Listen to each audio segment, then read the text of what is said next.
મારો નાનો ભાઈ એક્સપાયર થયો હતો એમાં ટીઆરબીમાં, ને 2 વર્ષ કમ્પ્લીટ આજે પૂરા થયા છે.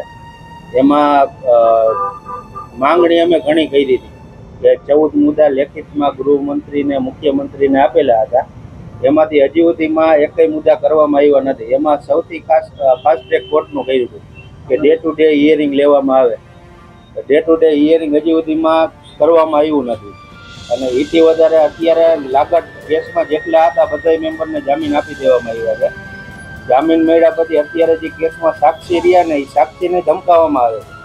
અમને તો અત્યાર લગી આવતા જ હતા, તો હવે જે સાક્ષી જે છે એને ધાક ધમકી દેવામાં આવે છે.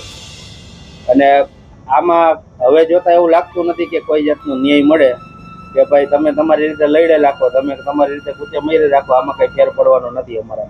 જામીન મળી ગયા પછી હું કેસ ચાલુ, મેન વસ્તુ ડે ટુ ડે હિયરિંગનું કીધું હતું.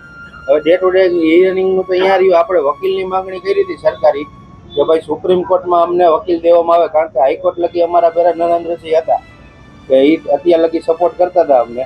સુપ્રીમમાં અમારી પાસે વકીલ નહોતા. અમે કીધું અમને પ્રાઇવેટ અમે કઈ વકીલ આપો, હજી સુધીમાં એ દેવામાં નથી આવ્યા.